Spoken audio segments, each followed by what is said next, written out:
श्री गणेशाय नमः। जय सिया राम भक्तजनों, स्वागत है आप सभी का श्री रामचरितमानस के 13वें दिन की कथा में। उनके मन प्रसन्न हो गए, शरीर में तेज सुशोभित हो गया, मानो राजा दशरथ जी उठे हो और श्री रामचंद्र जी राजा हो गए हो। अन्य लोगों को तो इसमें लाभ अधिक और हानि कम प्रतीत हुई, परंतु रानी को दुख सुख समान ही थे। राम लक्ष्मण वन में रहे, जब भरत शत्रुघ्न दोनों पुत्रों का वियोग तो रहेगा ही, जय समझकर वह सब रोने लगे। भरत जी कहने लगे, मुनि ने जो कहा वह करने से जगत भर के जीवों को उनकी इच्छित वस्तु देने का फल होगा। 14 वर्ष की कोई अवधि नहीं, मैं जन्म वर वन में वास करूंगा। मेरे लिए इससे बढ़कर और कोई सुख नहीं है। श्री रामचंद्र जी और सीता जी हृदय को जानने वाले हैं और आप स्वर्ग और तथा सुजान है। यदि आप जह सत्य कह रहे हैं तो हे नाथ, अपने वचनों को प्रमाण कीजिए, उनके अनुसार व्यवस्था कीजिए। भरत जी के वचन सुनकर और उनका प्रेम देखकर सारी सभा सहित मुनि वशिष्ठ जी विदेह हो गए। किसी को अपने देह की सुधि न रही। भरत जी की महान महिमा समुद्र है, मुनि की बुद्धि उसके तट पर अबला स्त्री के समान खड़ी है। वह उस समुद्र के पार जाना चाहती है, इसके लिए उसने हृदय में उपाय भी ढूंढे, पर उसे पार करने का साधन नाव, जहाज या बेड़ा कुछ भी नहीं पाती। भरत जी की बड़ाई और कौन करेगा? तिलया की सिप्पी में भी कहाँ समुद्र समा सकता है। मुनि वशिष्ठ के अंतर आत्मा को भरत जी बहुत अच्छे लगे और वह समाज सहित श्री राम जी के पास आए। प्रभु श्री रामचंद्र जी ने प्रणाम कर उत्तम आसन दिया। सब लोग मुनि की आज्ञा सुनकर बैठ गए। श्रेष्ठ मुनि देश काल और अवसर के अनुसार विचार करके वचन बोले, हे सवर्क, हे सुजान, हे धर्म नीति गुण और ज्ञान के भंडार राम, सुनिए। आप सबके हृदय के भीतर बसते हैं और सबके भले बुरे बाप को जानते हैं। जिसमें पूर्ववासियों का, माताओं का और भरत का हित हो, वही उपाय बतलाइए। दुखी लोग कभी विचार कर नहीं कहते, ज्वारी को अपना ही दाव सूझता है। मुनि के वचन सुनकर श्री रघुनाथ जी कहने लगे, हे नाथ, उपाय तो आप ही के हाथ में है। आपका रुख रखने में और आपकी आज्ञा को सत्य कहकर प्रसन्नता पूर्वक पालन करने में ही सबका हित है। पहले तो मुझे जो आज्ञा है, मैं उसी शिक्षा को माथे पर चढ़ाकर करूं। फिर हे गुसाई, आप जिसको जैसा कहेंगे वह सब तरह से सेवा लग जाएगा, आज्ञा पालन करेगा। मुनि वशिष्ठ जी कहने लगे, हे राम, तुमने सच कहा है, पर भरत के प्रेम ने विचार को नहीं रहने दिया। इसीलिए मैं बार बार कहता हूँ, मेरी बुद्धि भरत की भक्ति के वश हो गई है। मेरी समझ में तो भरत की रुचि रखकर जो कुछ किया जाएगा, शिव जी साक्षी है, वह सब शुभ होगा। पहले भरत की विनती आदर पूर्वक सुन लीजिए, फिर उस पर विचार कीजिएगा। तब साधु मत, लोकमत, राजनीति और वेदों का निचोड़ निकालकर वैसा ही कीजिए। भरत जी पर गुरु जी का स्नेह देखकर श्री रामचंद्र जी के हृदय में विशेष आनंद हुआ। भरत जी को धर्म धुरंधर और तन मन वचन से अपना सेवक जानकर श्री रामचंद्र जी ने गुरु की आज्ञा के अनुकूल मनोहर, कोमल और कल्याण के मूल वचन बोले। हे नाथ, आपकी सौगंध और गीता जी के चरणों की दुहाई है। मैं सत्य कहता हूँ कि विश्व भर में भरत के समान बाई कोई हुआ ही नहीं। जो लोग गुरु के चरण कमलों के अनुरागी हैं, वह लोक में भी और वेद में भी बड़वागी होते हैं।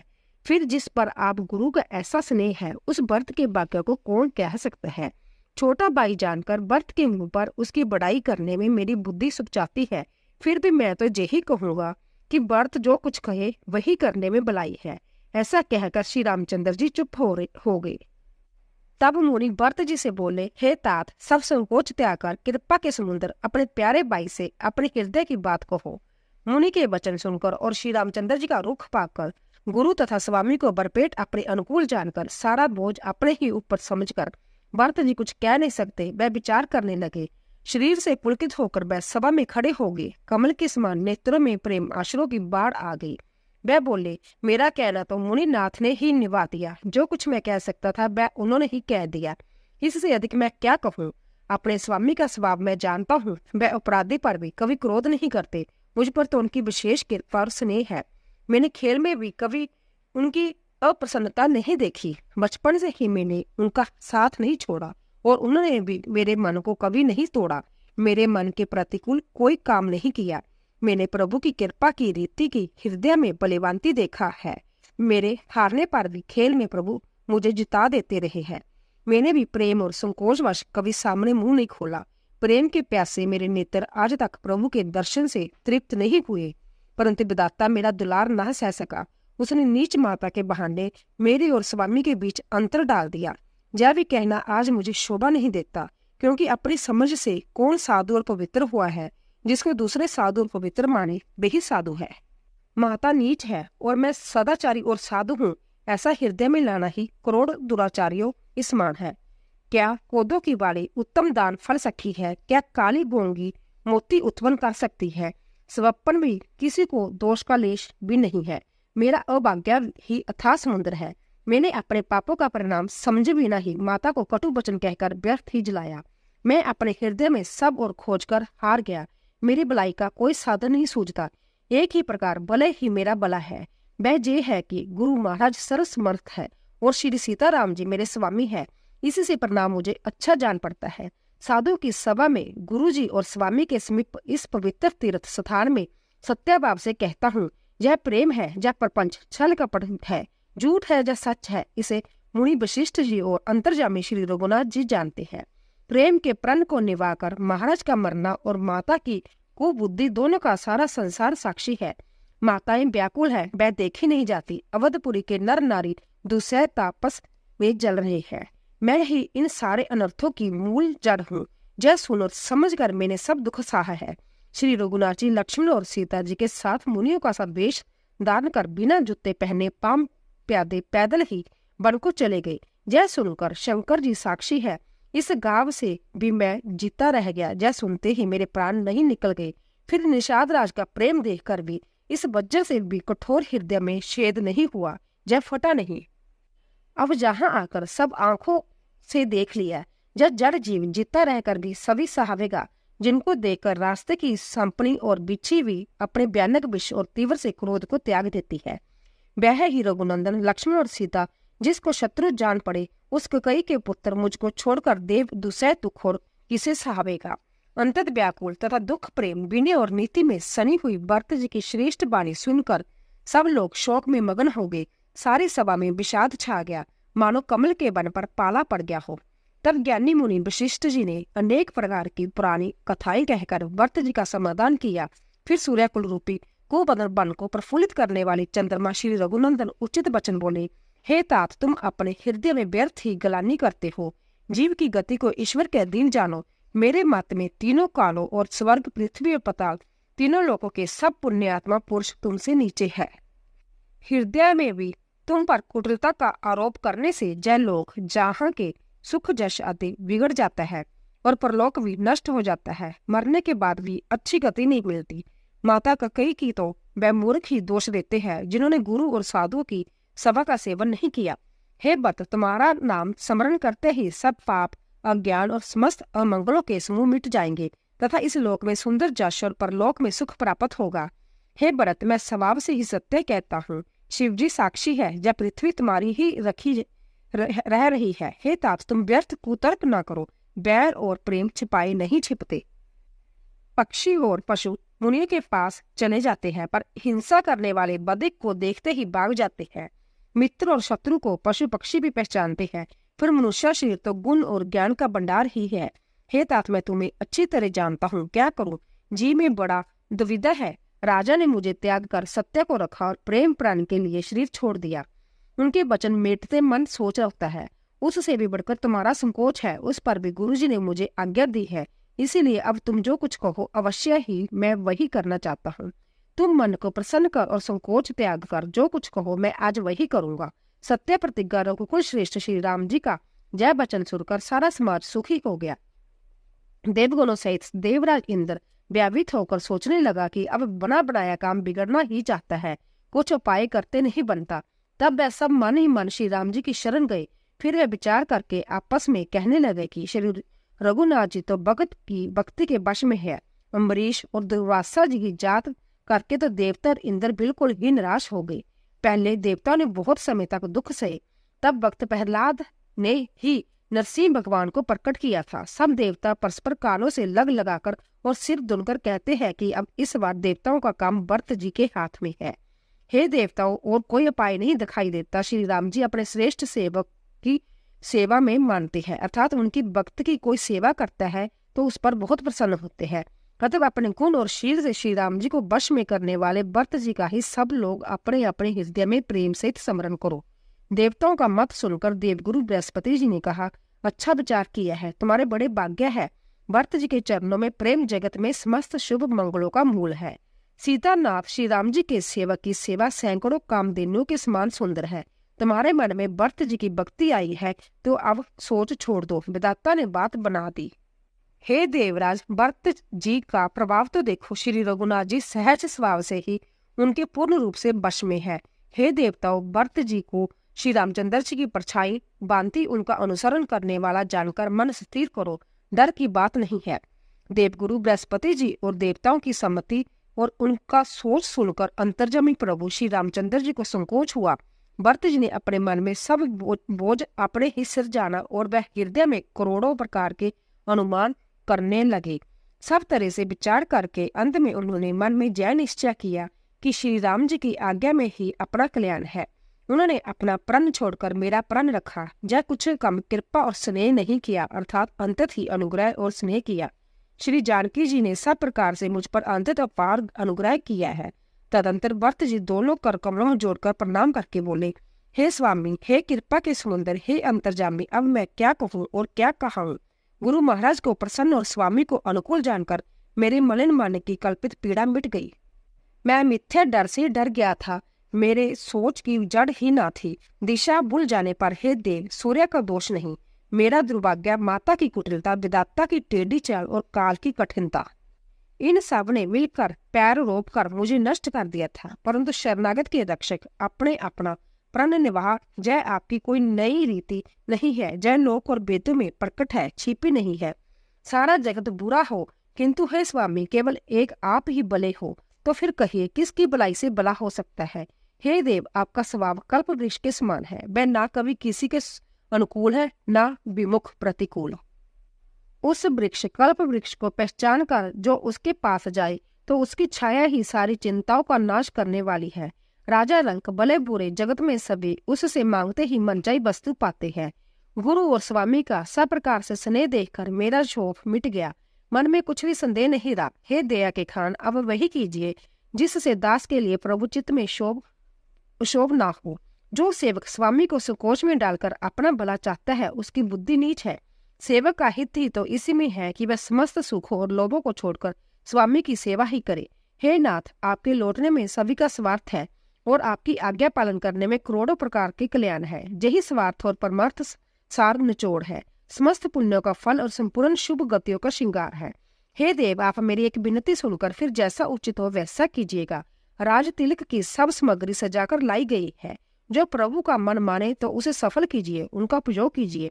छोटे भाई शत्रु समेत मुझे वन में भेज दीजिए और अयोध्या लौटकर सबको सनाथ कीजिए। नहीं तो किसी तरह भी यदि आप अयोध्या जाने को तैयार ना हो, हे नाथ, लक्ष्मण और शत्रुघ्न दोनों भाइयों को लौटा दीजिए और मैं आपके साथ चलूं। अथवा हम तीनों भाई वन चले जाएं और हे श्री रघुनाथ जी, आप श्री सीता जी सहित अयोध्या को लौट जाइए। हे दया सागर, जिस प्रकार से प्रभु का मन प्रसन्न हो वही कीजिएगा। हे देव, आपने सारा जिम्मेवारी मुझ पर रख दी, पर मुझ में ना तो नीति का विचार है ना धर्म का। मैं तो अपने स्वार्थ के लिए सब बातें कह रहा हूँ। दुखी मनुष्य के चित्त में विवेक नहीं रहता। स्वामी की आज्ञा सुनकर जो उत्तर दे, ऐसे सेवक को देखकर लज्जा भी लजा जाती है। मैं अवगुणों का ऐसा अथाह समुद्र हूँ कि प्रभु को उत्तर दे रहा हूँ, किंतु स्वामी स्नेहवश साधु कहकर मुझे सहराते हैं। हे कृपालु, अब तो वही मत मुझे बाता है जिससे स्वामी का मन संकोच न पावे। प्रभु के चरणों की शपथ है, मैं सत्याभाव से कहता हूँ, जगत के कल्याण के लिए एक यही उपाय है। प्रसन्न मन से संकोच त्याग कर प्रभु जी से जो आज्ञा दे उसे सब लोग सिर चढ़ा चढ़ा कर करेंगे और सब उपद्रव और उलझने मिट जाएंगी। भरत जी के पवित्र वचन सुनकर देवता हर्षित हुए और साधु साधु कहकर सराहना करते हुए देवताओं ने फूल बरसाए। अयोध्या निवासी असमझ में वश हो गए कि देखे अब श्री राम जी क्या कहते हैं। तपस्वी तथा वनवासी लोग श्री राम जी के वन में बने रहने की आशा से मन में परम आनंदित हुए, किंतु संकोची श्री रघुनाथ जी चुप ही रह गए। प्रभु की जैसी स्थिति मौन देख सारी सभा सोच में पड़ गई। उसी समय जनक जी के दूत आए। जय सुनकर मुनि वशिष्ठ ने उन्हें तुरंत बुलावा लिया। उन्होंने आकर प्रणाम करके श्री रामचंद्र जी को देखा। उनका मुनियों सा वेश देखकर वह बहुत दुखी हुए। मुनि श्रेष्ठ वशिष्ठ जी ने दूतों से बात पूछी कि राजा जनक का कुशल समाचार कहो। जय मुनि का कुशल प्रेषण सुनकर सुखचार पृथ्वी पर मस्तक नवाकर वह श्रेष्ठ दूत हाथ जोड़कर बोले, हे स्वामी, आपका आदर के साथ पूछना जय यही है गोसाई, कुशल का कारण हो गया, नहीं तो हे नाथ कुशल क्षेम तो सब कौशल नाथ दशरथ जी के साथ ही चलेगी। उनके चले जाने से जो तो सारा जगत ही अनाथ स्वामी के बिना असहाय हो गया, किंतु मिथिला और अवध तो विशेष रूप से अनाथ हो गई। अयोध्या नाथ के गति दशरथ जी का मरण सुनकर जनकपुरी वासी सभी लोग शोकवश बावले हो गए, सुध बुध भूल गए। उस समय जिन्होंने विदेश शोक मगन देखा, उनमें से किसी को ऐसा न लगा कि उनका देवाभिमान रहित नाम सत्य है, क्योंकि देवाभिमानम शून्य पुरुष को शोक कैसा। रानी की कुचाल सुनकर राजा जनक जी को कुछ सूझ न पड़ा, जैसे मणि के बिना शाम को नहीं सूझता। फिर भरत जी की तो राज्य और श्री रामचंद्र जी को वनवास सुनकर मिथिलालेश्वर जनक जी के हृदय में बड़ा दुख हुआ। राजा ने विद्वानों और मंत्रियों के समाज से पूछा कि विचार करके कहिए, आज इस समय क्या करना उचित है। अयोध्या की दशा समझकर दोनों प्रकार से असमंजस जानकर चलिए जहाँ रहिए। किसी ने कुछ नहीं कहा। जब किसी ने कोई सहमति नहीं दी, तब राजा ने धीरज धरकर हृदय विचार कर 4 चतुर गुप्तचर अयोध्या को भेजे और उनसे कह दिया कि तुम लोग श्री रामचंद्र जी के प्रति भरत जी के अच्छे भाव प्रेम जा बुरा भाव विरोध का यथार्थ पता लगाकर जल्दी लौट आना, किसी को तुम्हारा पता ना लगने पावे। गुप्तचर अवध को गए और भरत जी का डंग जानकर और उनकी करनी देखकर जैसे ही भरत जी चित्रकूट को चले, वह मिथिला को चल दिए। गुप्त दूतों ने आकर राजा जनक जी की सभा में भरत जी की करनी का अपनी बुद्धि के अनुसार वर्णन किया। उसे सुनकर गुरु कुटुंबी मंत्री और राजा सभी सोच और स्नेह से अंतत व्याकुल हो गए। फिर जनक जी ने धीरज धरकर और भरत जी की बड़ाई करके अच्छे योद्धाओं और सहानियों को बुलाया। घर नगर और देश में रक्षकों को रखकर घोड़े हाथी रथ आदि बहुत सी सवारियां सजवाई। वह दुकड़िया मुहूर्त साध कर उस समय चल पड़े। राजा ने रास्ते में कहीं विश्राम भी नहीं किया। आज ही सवेरे प्रयागराज में स्नान करके चले हैं। जब सब लोग जमुना जी उतरने लगे, तब हे नाथ हमें खबर लेने को भेजा। उन्होंने दूतों को ऐसा कहकर पृथ्वी पर सिर नवाया। मुनि श्रेष्ठ वशिष्ठ जी ने कोई 6-7 बीड़ों को साथ देकर दूतों को तुरंत विदा कर दिया। जनक जी का आगमन सुनकर अयोध्या का सारा समाज हर्षित हो गया। श्री राम जी को बड़ा संकोच हुआ और देवराज इंद्र तो विशेष रूप से सोच के वश में हो गए। कुटिल कई के मन ही मन गलानी हो से गली जाती है, किससे कहेंगे और किसी को दोष दे। और सब नर नारी मन में ऐसा विचार कर प्रसन्न हो रहे हैं कि अच्छा हुआ जनक जी के आने से 4 कुछ दिन और रहना हो गया। इस तरह वह दिन भी बीत गया। दूसरे दिन प्रातःकाल सब को स्नान करने लगे। स्नान करके सब नर नारी गणेश जी, गौरी जी, महादेव जी और सूर्य भगवान की पूजा करते हैं। फिर लक्ष्मीपति भगवान विष्णु के चरण वंदना करके दोनों हाथ जोड़कर आंचल पसार कर विनती करते हैं कि श्री राम जी राजा हो, जानकी जी रानी हो तथा राजधानी अयोध्या आनंद की सीमा होकर फिर समाज सहित सुखपूर्वक बसे और श्री राम जी की भरत जी को युवराज बनावे। हे देव, इस सुखरूपी अमृत से सींचकर सब किसी को जगत में जीने का लाभ दीजिएगा। गुरु समाज और वायु में श्री राम जी का राज्य अवधपुरी में हो और श्री राम जी के राजा रहते ही हम लोग अयोध्या में मरे, सब कोई यही मांगते हैं। अयोध्या वासियों की प्रेमी वाणी सुनकर ज्ञानी मुनि भी अपने जोग और वैराग्य की निंदा करते हैं। अवधवासी इस प्रकार नित्य कर्म करके श्री राम जी को पुलकित शरीर हो प्रणाम करते हैं। ऊंच नीच और मध्यम सभी श्रेणियों के स्त्री पुरुष अपने अपने भाव के अनुसार श्री राम जी का दर्शन प्राप्त करते हैं। श्री रामचंद्र जी सावधानी के साथ सबका सम्मान करते हैं और सभी कृपा निदान श्री रामचंद्र जी की सराहना करते हैं। श्री राम जी की लड़कपन से ही यही बात है कि वे प्रेम के पहचान कर नीतिका का पालन करते हैं। श्री रघुनाथ जी शील और संकोच के समुद्र है। वह सुंदर मुख से सुंदर नेत्र वाले और सरल स्वभाव के हैं। श्री राम जी के गुण समूह को कहते कहते सब लोग प्रेम में भर गए और अपने भाग्य की सराहना करने लगे कि जगत में हमारे समान पुण्य की बड़ी पूंजी वाले थोड़े ही है जिन्हें श्री राम जी के अपना करके जानते हैं। जे मेरे है ऐसा जानते हैं। कुछ समय जब लोग प्रेम में मगन है, इतने में ही मिथिलापति जनक जी को आते हुए सुनकर सूर्यकुल रूपी कमल के सूर्य श्री रामचंद्र जी सभा सहित आदर पूर्वक जल्दी से उठ खड़े हुए। बाई मंत्री, गुरु और प्रवासियों को साथ लेकर श्री रघुनाथ जी आगे जनक जी के आगमन से चले। जनक जी ने ज्यों ही पर्वत श्रेष्ठ कामदानाथ को देखा, त्यों ही प्रणाम करके उन्होंने रथ छोड़ दिया, पैदल चलना शुरू कर दिया।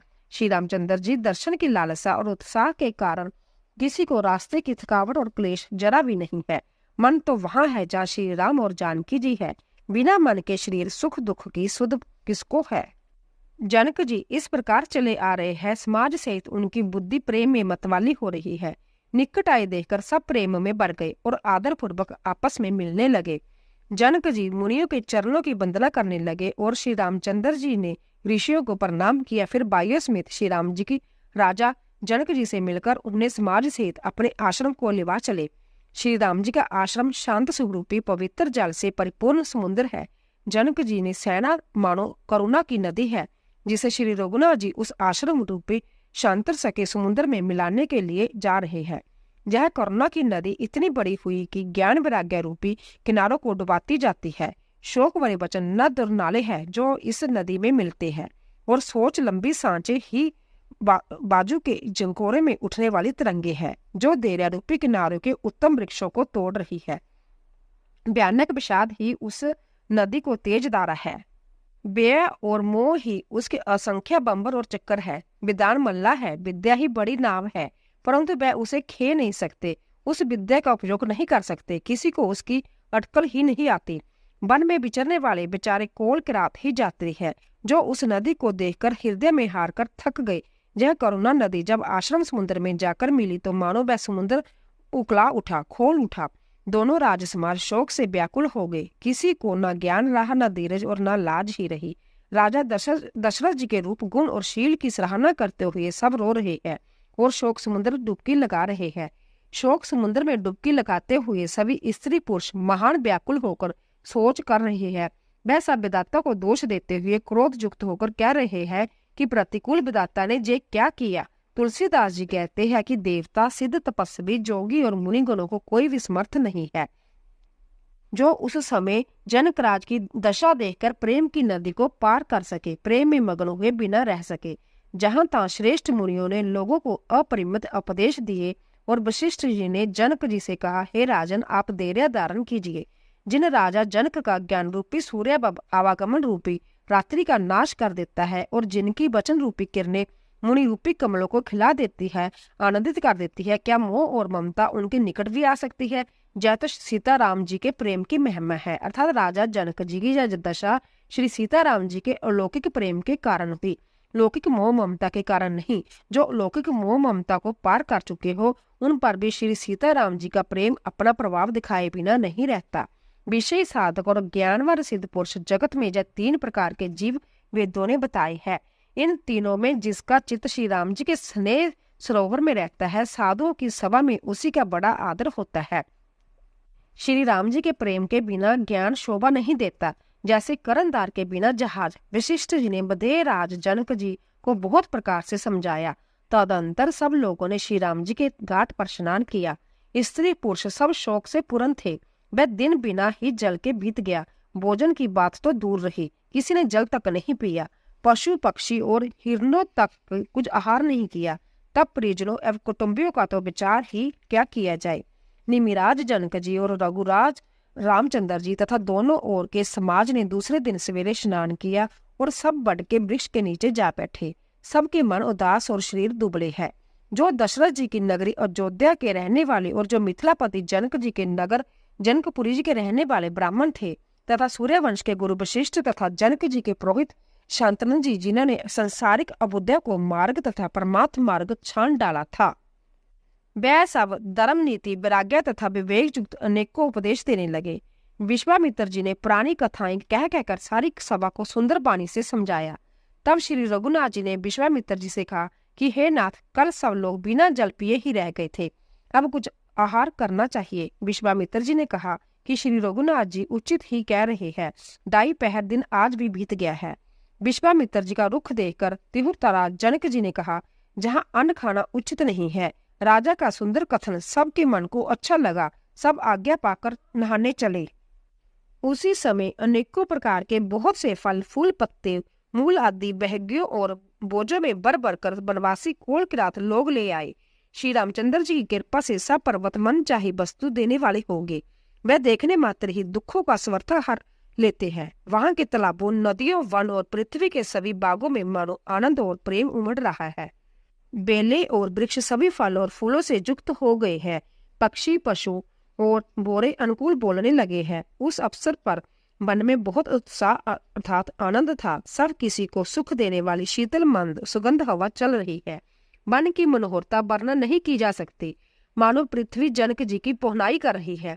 तब जनकपुरी वासी सब लोग नहा नहा कर श्री रामचंद्र जी की, जनक जी और मुनि की आज्ञा पाकर सुंदर वृक्षों को देख देख कर प्रेम में भरकर जहां तहां उतरने लगे। पवित्र सुंदर और अमृत के समान अनेकों प्रकार के पत्ते, फल, मूल और कंद श्री राम जी के गुरु वशिष्ठ जी ने सबके पास बोझे भर भर कर आदर पूर्वक बेचे। तब वे पितर देवता, अतिथि और गुरु की पूजा करके फलाहार करने लगे। इस प्रकार 4 दिन बीत गए। श्री रामचंद्र जी को देखकर सभी नर नारी सुखी है। दोनों समाज के मन में ऐसी इच्छा है कि श्री सीताराम जी के बिना लौटना अच्छा नहीं। श्री सीताराम जी के साथ वन में रहना करोड़ों देवलोकों के निवास के समान सुखदायक है। श्री लक्ष्मण जी, श्री राम जी और श्री जानकी जी को छोड़कर जिसको घर अच्छा लगे, विधाता उसके विपरीत है। जब देव सबके अनुकूल हो तभी श्री राम जी के पास वन में निवास हो सकता है। मंदाकिनी जी का तीनों समय स्नान और आनंद तथा मंगलों की माला रूप श्री राम जी का दर्शन, श्री राम जी के पर्वत, वन और तपस्वियों के स्थानों में घूमना और अमृत के समान कंद मूल फलों का भोजन। 14 वर्ष सुख से साथ पल के समान ही बीत जाएंगे। सब लोग कह रहे हैं कि हम इस सुख के योग्य नहीं है, हमारे ऐसे भाग्य कहाँ। दोनों समाजों का श्री रामचंद्र जी के चरणों में सहज स्वभाव से ही प्रेम है। इस प्रकार सब मनोरथ कर रहे हैं। उनकी प्रेमयुक्त वचन सुनते ही मनों को घर लेते हैं। उसी समय सीता जी का माता श्री सुनैना जी की भेजी हुई दासियां कौशल्या आदि के मिलने का सुंदर अवसर देखकर आई। उनसे जय सुनकर कि सीता की सब सासुएं इस समय फुर्सत में है, जनक जी का रानीवास उनसे मिलने आया। कौशल्या जी ने आदर पूर्वक उनका सम्मान किया और समुचित आसन लाकर दिए। दोनों ओर सबके शील और प्रेम को देखकर और सुनकर कठोर वज्र भी पिघल जाते हैं। शरीर पुलकित और शिथिल है और नेत्रों में आंसू है। सब अपने पैरों की नखों से जमीन कुर्दने और सोचने लगी। सभी श्री सीताराम जी के प्रेम की मूर्ति सी है, मानो संभव करुणा ही बहुत से वेश धारण करके विसुर हो रही है। सीता जी की माता सुनैना जी ने कहा, विधाता की बुद्धि बड़ी टेढ़ी है, जो दूध के फैन जैसी कोमल वस्तु को वज्र की टांकी से फोड़ रहा है, अर्थात जो अंतत कोमल और निर्दोष है उन पर विपत्ति डाल रहा है। अमृत केवल सुनने में आता है और विष जहां तहां प्रत्यक्ष देखे जाते हैं। विधाता की सभी करतूतें भयंकर है, जहां तहां कोई उल्लू और बगुले ही है, हंस तो एक मानसरोवर ही है। जय सुनकर देवी सुमित्रा जी को शोक के साथ कहने लगी, विधाता की चाल बड़ी ही विपरीत और विचित्र है, जो सृष्टि का उत्पन्न करके पालता है और फिर नष्ट कर डालता है। विधाता की बुद्धि बालकों के खेल के समान भोली है। कौशल्या जी ने कहा, किसी का दोष नहीं है, दुख सुख हानि लाभ सब कर्म के अधीन है। कर्म की गति कठिन है, उसे विधाता ही जानता है, जो शुभ और अशुभ सभी फलों का देने वाला है। ईश्वर की आज्ञा सभी के सिर पर है। उत्पत्ति, स्थिति और लय तथा अमृत और विष के भी सिर पर है। हे देवी, मोहवश सोच का करना व्यर्थ है। विधाता का प्रपंच ऐसा ही अंचल और अनादि है। महाराज के मरने और जीने की बात को हृदय में जा करके जो चिंता करती है, वह तो है सखी, हम अपने ही हित की हानि देखकर करती हैं। सीता जी की माता ने कहा, आपका कथन उत्तम और सत्य है। अब पुण्य आत्माओं के सीमा रूप अवधपति महाराज दशरथ की ही तो रानी है, फिर भला ऐसे क्यों ना कहेंगी। कौशल्या जी ने दुख भरे हृदय से कहा, श्री राम, लक्ष्मण और सीता वन में जाए, इसका परिणाम तो अच्छा ही होगा, बुरा नहीं। मुझे तो व्रत की चिंता है। ईश्वर के अनुग्रह और आपके आशीर्वाद से मेरे चारों पुत्र और चारों बहुएं गंगा जी के जल के समान पवित्र है। हे सखी, मैंने कभी श्री राम जी की सौगंध नहीं की, सो आज श्री राम जी की शपथ करके सत्य बाप से कहती हूँ। भरत के शील गुण, नम्रता, बड़पन, भाईपन और भक्ति, भरोसे और अच्छेपन का वर्णन करने में सरस्वती की बुद्धि भी हिचकिचाती है। सीप से कहीं समुद्र उलीचे जा सकते हैं। मैं भरत को सदा कुल का दीपक जानती हूँ। महाराज ने भी बार बार मुझे यही कहा था। कौशल्या जी ने कहा, सोना कसौटी पर कसे जाने पर और रतन पारखी के मिलने पर ही पहचाना जाता है, वैसे पुरुष की परीक्षा समय पड़ने पर उसके स्वभाव से ही हो जाती है। किंतु आज मेरा ऐसा कहना भी अनुचित है। शोक और स्नेह में विवेक कम हो जाता है। लोग कहेंगे कि मैं स्नेहवश बात की बड़ाई कर रही हूँ। कौशल्या जी की गंगा जी के समान पवित्र करने वाली वाणी सुनकर सब रानियां स्नेह के मारे बिकल हो उठी। कौशल्या जी ने फिर धीरज धर कर कहा, हे देवी मिथिलेश्वरी, सुनिए, ज्ञान के भंडार श्री जनक जी को प्रिया आपको कौन उपदेश दे सकता है? हे रानी, मौका पाकर आप राजा को अपनी ओर से जहां तक हो सके समझा कर कहिएगा कि लक्ष्मण को घर रख लिया जाए और भरत को बन जाए। यदि यह राय राजा के मन में जच जाए तो बलिपांति खूब विचार कर ऐसा जतन करे कि मुझे भरत का अत्यधिक सोच है, भरत के मन में गुड़ प्रेम है, उनके घर रहने में मुझे बुलाई नहीं जान पड़ती। यह डर लगता कि उनके प्राणों को कोई डर न हो जाए। कौशल्या जी का स्वभाव देखकर और उनकी सरल और उत्तम वाणी को सुनकर सब रानियां करुणा में निमग्न हो गई। आकाश से पुष्प वर्षा जड़ लग गई और दन्या दन्या की दबनी होने लग गई। सिद्ध जोगी और मुनि स्नेह से शिथिल हो गए। सारा रानीवास देखकर थकित रह गया कि तब सुमित्रा जी ने धीरज धर के कहा कि हे देवी, 2 घड़ी रात बीत गई है। यह सुनकर श्री राम जी की माता कौशल्या जी प्रेम पूर्वक उठी और प्रेम सहित सद्भाव से बोली, अब आप शीघ्र डेरे को पधारिए। हमारे तो अब ईश्वर ही गति है अथवा मिथिलेश्वर जनक जी सहायक है। कौशल्या जी के प्रेम को देखकर और उनके विनम्र वचनों को सुनकर जनक जी की प्रिय पत्नी ने उनके पवित्र चरण पकड़ लिए और कहा, हे देवी, आप राजा दशरथ की रानी और श्री राम जी की माता है। आपकी ऐसी नम्रता उचित है। प्रभु अपने नीच जनों का भी आदर करते हैं। अग्नि धुएं को और पर्वत घास को अपने सिर पर धारण करती है। हमारे राजा तो कर्म, मन और वाणी से आपके सेवक है और सदा सहायक तो श्री महादेव जी पार्वती जी है। आपका सहायक होने योग्य जगत में कौन है? दीपक सूर्य की सहायता करने जाकर कहीं शोभा पा सकता है? श्री रामचंद्र जी वन में जाकर देवताओं का कार्य करके अवधपुरी में अचल राज्य करेंगे। देवता, नाग और मनुष्य सब श्री रामचंद्र जी की भुजाओं के बल पर अपने अपने स्थानों में सुखपूर्वक बसेंगे। यह सब जगवल्लभ मुनि ने पहले ही कह रखा है। हे देवी, मुनि का कथन झूठा नहीं हो सकता। ऐसा कहकर बड़े प्रेम से पैरों पड़कर सीता जी को साथ भेजने के लिए विनती करके और सुंदर आज्ञा पाकर तब सीता जी समेत सीता जी की माता डेरे को चले। जानकी जी अपने प्यारे कुटुंबियों से जो जिस योग्य था उससे उसी प्रकार मिली। जानकी जी को तपस्विनी के वेश में देखकर सभी शोक से अंतित व्याकुल हो गए।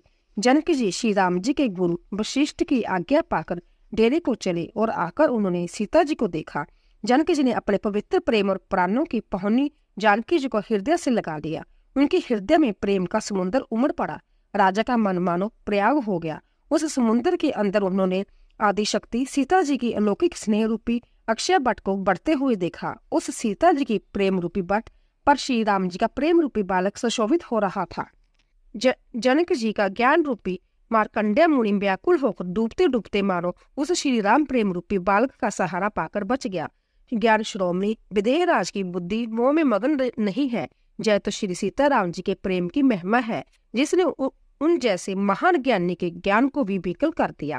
पिता माता के प्रेम के मारे सीता जी ऐसी विकल हो गई कि अपने को संभाल न सकी, परंतु परम धैर्यवंती पृथ्वी की कन्या सीता जी ने समय और सुंदर धर्म का विचार कर धैर्य धारण किया।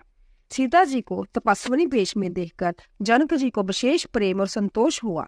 उन्होंने कहा, बेटी, तूने दोनों कुल को पवित्र कर दिया। तेरे निर्मल जश से सारा जगत उज्जवल हो रहा है, ऐसा सब कोई कहते हैं। तेरी कीर्ति रूपी नदी देव नदी गंगा जी को भी जीत कर, जो एक ही ब्राह्मण में बहती है, करोड़ों ब्राह्मणों में बह चली है। गंगा जी ने तो पृथ्वी पर 3 ही स्थानों हरिद्वार, प्रयागराज और गंगा सागर को बड़ा तीर्थ बनाया है, पर तेरी इस कीर्ति नदी ने तो अनेकों संत समाज रूपी तीर्थ स्थान बना दिए हैं। पिता जनक जी ने तो स्नेह से सच्ची सुंदर वाणी कही, परंतु अपनी बड़ाई सुनकर सीता जी मानो संकोच में समा गई। पिता माता ने उन्हें फिर हृदय से लगा लिया और हित भरी सुंदर सीख और आशीष दी। सीता जी कुछ कहती नहीं है, परंतु मन में सुख चाह रही है कि रात में सासुओं की सेवा छोड़कर जहाँ रहना अच्छा नहीं है। रानी सुनैना जी ने जानकी जी का रुख देखकर उनकी मन की बात समझकर राजा जनक जी को जना दिया। तब दोनों अपने हृदयों में सीता जी के शील और स्वभाव की सराहना करने लगे। राजा रानी ने बार बार मिलकर और हृदय से लगाकर तथा स्मरण करके सीता जी को विदा किया। चतुर रानी ने समय पाकर राजा से सुंदर वाणी में भरत जी का दशा का वर्णन किया। सोने में सुगंध और समुद्र से निकली हुई सुधा में चंद्रमा के सार अमृत के समान भरत जी का व्यवहार सुनकर राजा ने अपने प्रेम होशरू से जल से भरे नेत्रों को मूंद लिया। वह भरत जी के प्रेम में मानो ध्यानस्थ हो गए। वह शरीर से पुलकित हो गए और मन में आनंदित होकर भरत जी के सुंदर जश की सराहना करने लगे। वह बोले, हे सुमुखी, हे सुनैनी, सावधान होकर सुनो। भरत जी की कथा संसार के बंधन से छुड़ाने वाली है।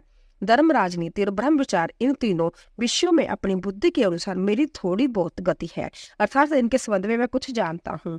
वह धर्म, राजनीति और ब्रह्म ज्ञान में प्रवेश रखने वाली मेरी बुद्धि भरत जी की महिमा का वर्णन तो क्या करे, छल करके भी उन छाया तक को नहीं छू सकती। ब्रह्मा जी, गणेश जी, शेष जी, महादेव जी, सरस्वती जी, कवि, ज्ञानी, पंडित और बुद्धिमान, सब किसी को भरत जी के चरित्र, कीर्ति करनी, धर्मशील गुण और निर्मल ऐश्वर्य समझने में और सुनने में सुख देने वाला है, और पवित्रता में गंगा जी के तथा मधुरता में अमृत भी तिरस्कार करने वाला है। भरत जी असीम गुण संपन्न और उपहार रहित पुरुष है। भरत जी के समान पस भरत ही है, ऐसा जानो। सुमेरु पर्वत को क्या शेर को बराबर कह सकते हैं, इसलिए उन्हें किसी पुरुष के साथ उपमा देने में कवि समाज की बुद्धि भी सुखचा गई है। हे श्रेष्ठ वर्ण वाली भरत की महिमा का वर्णन करना सभी के लिए वैसे ही अगम है जैसे जल रहित पृथ्वी पर मछली का चलना। हे रानी सुनो, भरत जी की अपरिमित महिमा को एक श्री रामचंद्र जी ही जानते हैं, किंतु वह भी उसका वर्णन नहीं कर सकते। इस प्रकार प्रेम पूर्वक भरत जी के प्रभाव का वर्णन करके फिर पत्नी के मन की रुचि जानकर राजा ने कहा, लक्ष्मण जी लौट जाए और भरत जी वन को जाए, इसमें सभी का भला है और यही सबके मन में है। परंतु हे देवी, भरत जी और श्री रामचंद्र जी का प्रेम और एक दूसरे पर विश्वास बुद्धि और विचार की सीमा में नहीं आ सकता। जब भी श्री रामचंद्र जी समता की सीमा है, तब भी भरत जी प्रेम और ममता की सीमा है। श्री रामचंद्र जी के प्रति अनन्य प्रेम को छोड़कर भरत जी ने समस्त परमार्थ, स्वार्थ और सुखों की और स्वपर में भी मन से भी नहीं ताका है। श्री राम जी के चरणों का प्रेम ही उनका साधन है और वही सिद्धि है। मुझे तो भरत जी का बस यही एकमात्र सिद्धांत जान पड़ता है। राजा ने बिलख कर प्रेम से गदगद होकर कहा, भरत जी भूलकर भी श्री रामचंद्र जी की आज्ञा को मन से भी नहीं टालेंगे, परंतु स्नेह की वश होकर चिंता नहीं करनी चाहिए। श्री राम जी और भरत जी के गुणों की प्रेम पूर्वक गणना करते कहते सुनते पति पत्नी को रात पल के समान बीत गई। प्रांतः काल दोनों राज समाज जागे और नहा कर देवताओं की पूजा करने लगे। श्री रघुनाथ जी स्नान करके गुरु वशिष्ठ जी के पास गए और चरणों की वंदना करके उनका रुख पाकर बोले, हे नाथ, भरत अवधपुरी वासी तथा माताएं सब शोक से व्याकुल और वनवास में दुखी है। मिथिलापति राजा जनक जी को भी समाज सहित क्लेश सहते हुए बहुत दिन हो गए, इसीलिए हे नाथ, जो उचित हो वही कीजिए, आप ही के हाथ में सभी का हित है। ऐसा कहकर श्री रघुनाथ जी का अंततः ही सुख चा गए। उनका शील स्वभाव देखकर प्रेम और आनंद से मुनि वशिष्ठ जी पुलकित हो गए। उन्होंने खुलकर कहा, हे राम, तुम्हारे बिना गर्भवार आदि संपूर्ण सुखों के साथ दोनों राज समाज को नरक के समान है। हे राम, तुम प्राणों के भी प्राण, आत्मा के भी आत्मा और सुख के भी सुख हो। हे तात, तुम्हें छोड़कर जिन्हें गर्व स्वागता है उन्हें विधाता विपरीत है। जहाँ श्री राम जी के चरण कमलों में प्रेम नहीं, वह सुख कर्म और धर्म जल जाए। जिसमें श्री राम जी का प्रेम प्रधानता नहीं, वह जोग कुजोग और वह ज्ञान अज्ञान है। तुम्हारे बिना ही सब दुखी है और जो सुखी है वह तुम्ही से सुखी है। जिस किसी के जी में जो कुछ है तुम सब जानते हो। आपकी आज्ञा सभी के सिर पर है, आपको सभी की स्थिति अच्छी तरह मालूम है। अंत आप आश्रम को पधारिए। इतना कहकर मुनिराज स्नेह से शीतल हो गए। तब श्री राम जी को प्रणाम करके चले गए और श्री ऋषि वशिष्ठ जी धीरज धरकर जनक जी के पास आए। गुरु जी ने श्री रामचंद्र जी के शील और स्नेह से युक्त स्वभाव ही सुंदर वचन राजा जनक जी को सुनाई और कहा, हे महाराज, अब वही कीजिए जिसमें सबका धर्म से हित हो। हे राजन, तुम ज्ञान के भंडार सुजान, पवित्र और धर्म में धीर हो। इस समय तुम्हारे बिना इस दुविधा को दूर करने में और कौन समर्थ है। मुनि वशिष्ठ जी के वचन सुनकर जनक जी ने प्रेम में मगन हो गए। उनकी दशा देखकर ज्ञान और वैराग्य को भी वैराग्य हो गया, अर्थात उनकी ज्ञान वैराग्य छूट से गई। वह प्रेम से शीतल होकर मन में विचार करने लगे कि हम जहाँ आए यह अच्छा नहीं किया। राजा दशरथ ने श्री राम जी को वन जाने के लिए कहा और संभव अपने प्रिय के प्रेम को प्रमाणित कर दिया, परंतु हम सब उन्हें वन को बेचकर अपने विवेक की बड़ाई में आनंदित होते हुए लौटेंगे कि हमें जरा भी मोह नहीं है। हम श्री राम जी को वन में छोड़कर चले आए, दशरथ जी की तरह मरे नहीं। तपस्वी मुनि और ब्राह्मण जय सब सुनकर और देखकर प्रेमवश बहुत ही व्याकुल हो गए। समय का विचार करके राजा जनक जी धीरज धरकर समाज सहित भरत जी के पास चले गए। भरत जी ने आकर उन्हें आगे होकर लिया, सामने आकर उनका स्वागत किया और समय अनुकूल अच्छे आसन दिए। त्रिहुत राज जनक जी कहने लगे, हे तात भरत, तुमको श्री राम जी का स्वभाव मालूम है। श्री रामचंद्र जी सत्यावर्ती और धर्मपरायण है, सबका शील और स्नेह रखने वाले हैं, इसीलिए वह संकोच व संकट सह रहे हैं। अब तुम जो आज्ञा दो वह उनसे कही जाए। भरत जी ने सुनकर पुलकित शरीर हो, नेत्रों में जल भरकर बड़ा भारी धीरज धरकर बोले, हे प्रभु, आप हमारे पिता के समान प्रिय और पूज्य हैं, और कुलगुरु श्री वशिष्ठ जी के समान हितैषी तो माता पिता भी नहीं है। विश्वामित्र जी आदि मुनि और मंत्रियों का समाज है, और आज के दिन ज्ञान के समुद्र आप भी उपस्थित हैं। हे स्वामी, मुझे अपना बच्चा सेवक और आज्ञा अनुसार चलने वाला समझकर शिक्षा दीजिए। इस समाज में और पुण्य स्थल में आप और जैसे ज्ञानी और पूज्य का पूछना, इस पर यदि मैं मौन रहता हूँ तो मलिन समझा जाऊंगा और बोलना पागलपन होगा। तब भी मैं छोटे मुंह बड़ी बात कहता हूँ। हे तात, विधाता को प्रतिकूल जानकर क्षमा कीजिएगा। वेद शास्त्र और पुराणों में प्रसिद्ध है और जगत जानता है कि सेवा धर्म बड़ा कठिन है। स्वामी धर्म स्वामी के प्रति कर्तव्य पालन में और स्वार्थ में विरोध है। दोनों एक साथ नहीं निभ सकते। बैर अंधा होता है और प्रेम को ज्ञान नहीं रहता है। अंतिम मुझे पराधीन जानकर मुझसे ना पूछकर श्री रामचंद्र जी के रुख, धर्म और सत्य के व्रत को रखते हुए जो सबके समस्त और सबके लिए हितकारी हो, आप सबका प्रेम पहचान कर वही कीजिए। भरत जी के वचन सुनकर और उनका स्वभाव देखकर समाज सहित राजा जनक जी उनकी सराहना करने लगे। भरत जी के वचन सुगम और अगम, सुंदर, कोमल और कठोर है। उनमें अक्षर थोड़े हैं परंतु अर्थ अंतर अपार भरा हुआ है। जैसे मुख दर्पण में दिखता है और दर्पण अपने हाथों में है, फिर भी वह मुख का प्रतिबिंब पकड़ा नहीं जाता। इसी प्रकार भरत जी या अद्भुत वाणी भी पकड़ने में नहीं आती। शब्दों में उसका आशय समझ में नहीं आता। किसी से कुछ उत्तर देते नहीं बना। तब राजा जनक जी भरत तथा मुनि वशिष्ठ जी के समाज के साथ वहां गए, जहाँ देवता रूपी कुमुदों के खिलाने वाले, सुख देने वाले चंद्रमा श्री रामचंद्र जी थे। यह समाचार सुनकर सब लोग सोच में व्याकुल हो गए, जैसे नए पहली वर्षा के जल के संजोग से मछलियां व्याकुल होती है। देवताओं ने पहले कुलगुरु वशिष्ठ जी की दशा देखी, फिर विदेह जी के विशेष स्नेह को देखा, और तब श्री राम भक्ति से ओत प्रोत भरत जी को देखा।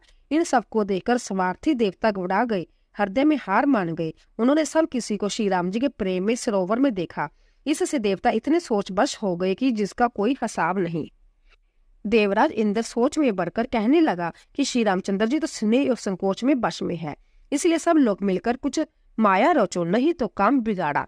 देवताओं ने सरस्वती का स्मरण कर उनकी सराहना की और कहा, हे देवी देवता आपके शरणागत है, उनकी रक्षा कीजिए। अपनी माया रचकर भरत जी की बुद्धि को फेर दीजिए और छल की छाया कर देवताओं को कुल का पालन रक्षा कीजिए। देवताओं की विनती सुनकर और देवताओं को स्वार्थवश होने से मूर्ख जानकर बुद्धिमती सरस्वती बोली, मुझसे कह रही हो कि भरत जी की मति पलटा दो। हजार नेत्रों से भी तुमको सुमेरु नहीं सूझ पड़ता। ब्रह्मा, विष्णु और महेश की माया बड़ी प्रबल है, किंतु वह भी भरत जी की बुद्धि की ओर ताक नहीं सकते। उस बुद्धि को तुम मुझसे कह रहे हो कि बोली कर दो, बुला डालो। अरे चांदनी कहीं प्रचंड किरण वाले सूर्य को चुरा सकती है। भरत जी के हृदय में श्री सीताराम जी का निवास है। जहाँ सूर्य का प्रकाश है वहां कहीं अंधेरा रह सकता है। ऐसा कहकर सरस्वती जी ब्रह्मलोक को चली गई। देवता ऐसे व्याकुल हुए जैसे रात्रि में चकवा व्याकुल होता है। मलिन मन वाले स्वार्थी देवता ने बुरी सलाह करके बुरा षड्यंत्र रचा। प्रबल माया जल रचकर व्यय ब्रह्म अप्रीति और उच्चाटन फैला दिया। कुचाल करके देवराज इंद्र सोचने लगा कि काम का बनना बिगड़ना सब भरत जी के हाथ में है। इधर राजा जनक जी मुनि वशिष्ठ आदि के साथ श्री रघुनाथ जी के पास गए। सूर्य कुल के दीपक श्री रामचंद्र जी ने सबका सम्मान किया। तब रघुकुल के पुरोहित वशिष्ठ जी समय समाज और धर्म के अवरुद्ध अर्थात अनुकूल वचन बोले। उन्होंने पहले जनक जी और भरत जी का संवाद सुनाया, फिर भरत जी की कही हुई सुंदर बातें कह सुनाई। फिर बोले, हे तात राम, मेरा मत तो ये है कि तुम जैसी आज्ञा दो वैसे ही सब करे। जय सुनकर दोनों हाथ जोड़कर श्री रघुनाथ जी सत्य और कोमल वाणी से बोले, आपके और मिथिलेश्वर जनक जी के विद्यमान रहते मेरा कुछ कहना सब प्रकार से अनुचित है। आपकी और महाराज को जो आज्ञा होगी मैं आपकी शपथ करके कहता हूँ, मैं सत्य ही सबको शिरोधार्य होगी। श्री रामचंद्र जी की शब्द सुनकर सभा समेत मुनि और जनक जी सुपचा गए। किसी से उत्तर देते नहीं बनता। सब लोग भरत जी का मुंह ताक रहे हैं। भरत जी ने सभा को संकोच के वश देखा। भरत जी ने बड़ा भारी धीरज धरकर और कुछ समय देकर अपने उमड़ते हुए प्रेम को संभाला, जैसे बढ़ते हुए विजयांचल को अगस्त्य जी ने रोका था।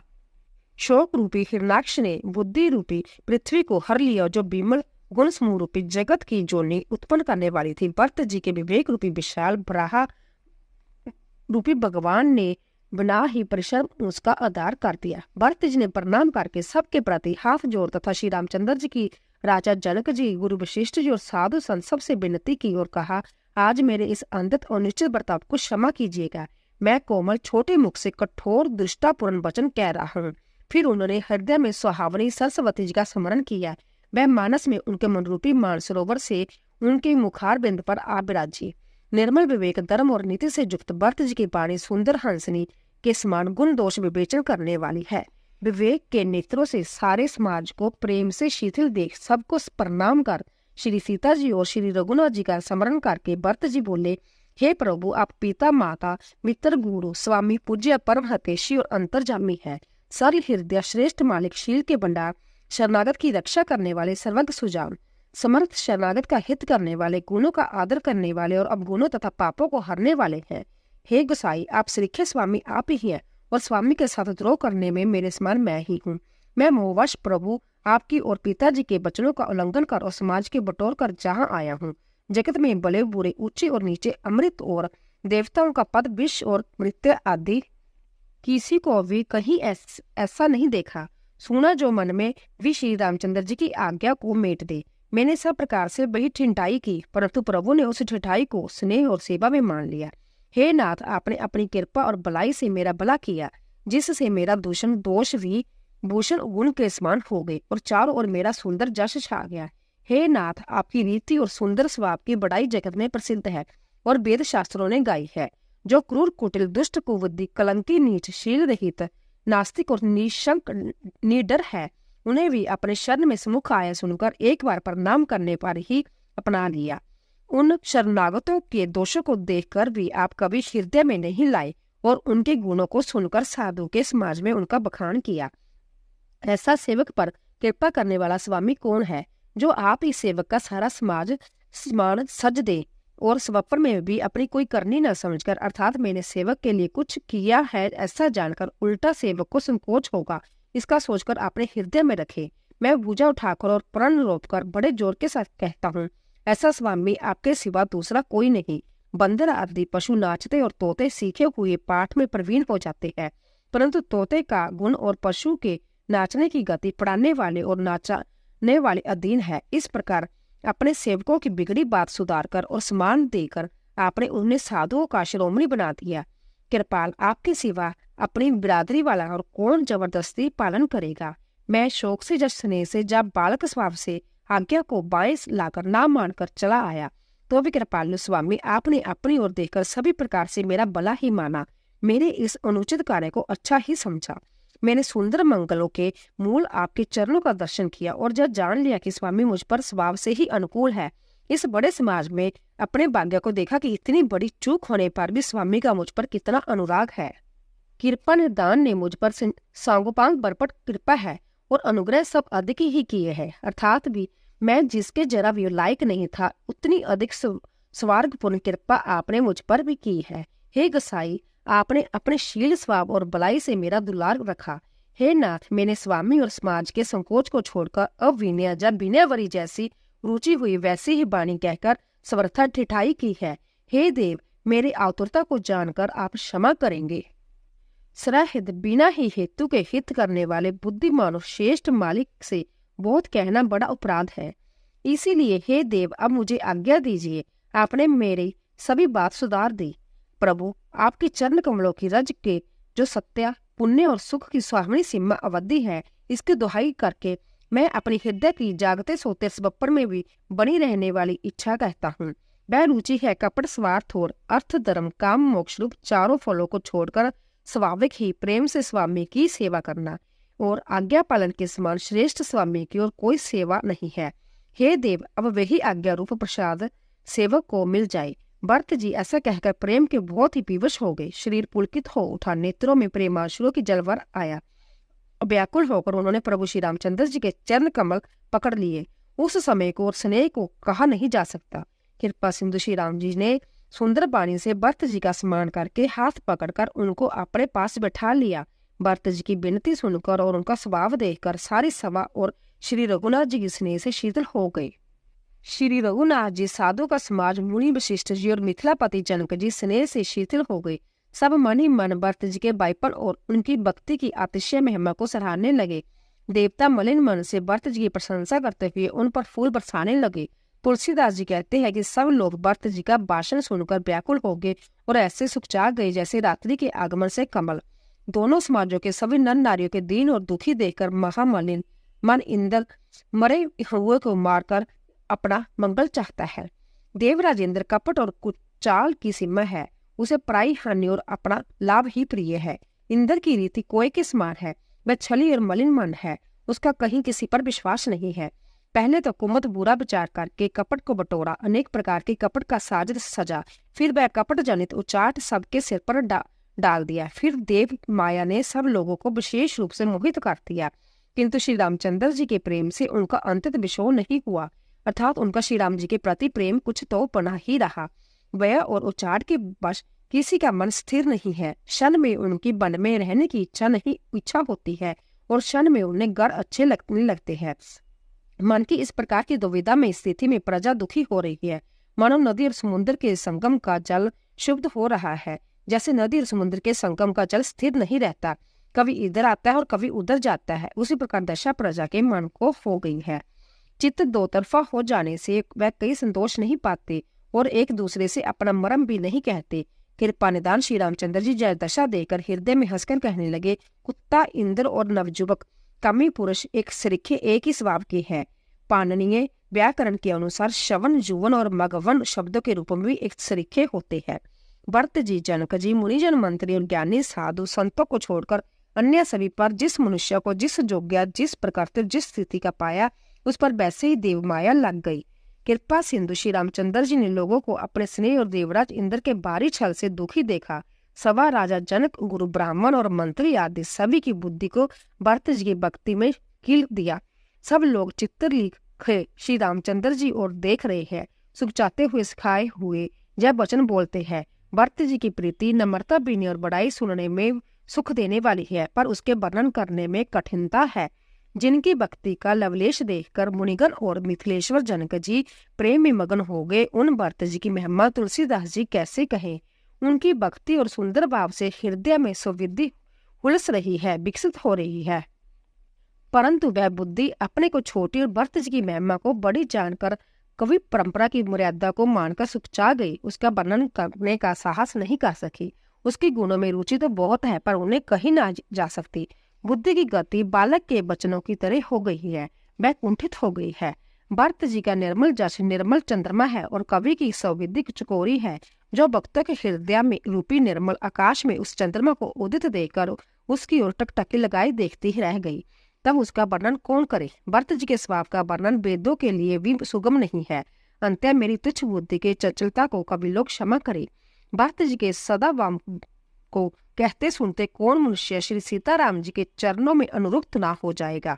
भरत जी का स्मरण करने से जिसको श्री राम जी का प्रेम सुलभ ना हुआ, उसके समान बाम और कौन होगा। दयालु और सुजान श्री राम जी ने सभी की दशा देखकर और भक्त के हृदय में स्थिति जानकर धर्म धुरंधर धीर नीति में चतुर, सत्य, स्नेहशील और सुख के समुद्र, नीति और प्रीति के पालन करने वाले श्री रघुनाथ जी देश काल, अवसर और समाज को देखकर तदनुसार ऐसे वचन बोले जो मानव वाणी के सरसम ही थे, परिणाम में हितकारी थे और सुनने में चंद्रमा के रस अमृत सरीखे थे। उन्होंने कहा, हे तात भरत, तुम धर्म की दूरी को धारण करने वाले हो, लोक और वेद दोनों के जानने वाले प्रेम में प्रवीण हो।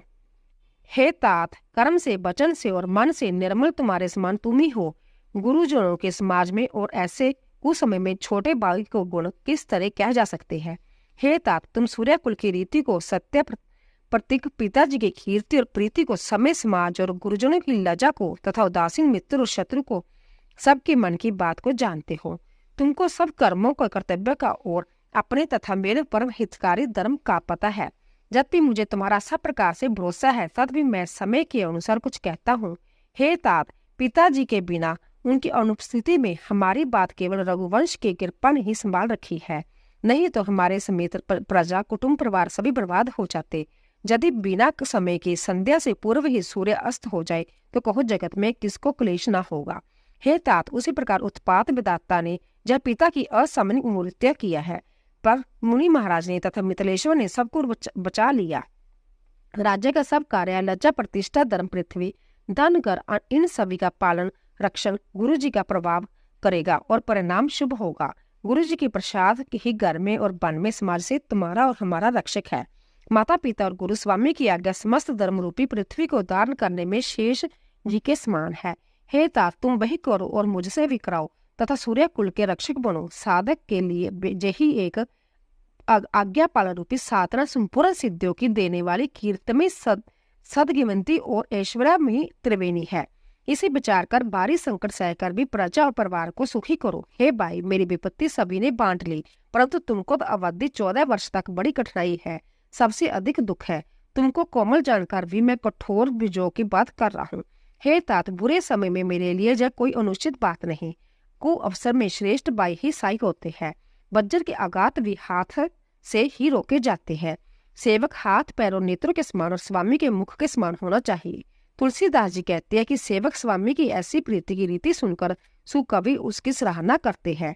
श्री रघुनाथ जी की वाणी सुनकर जो मानो प्रेम रूपी समुद्र के अमृत में सनी हुई थी, सारा समाज शीतल हो गया, सबको प्रेम समाधि लग गई। जब दशा देकर सरस्वती ने चुप साध ली।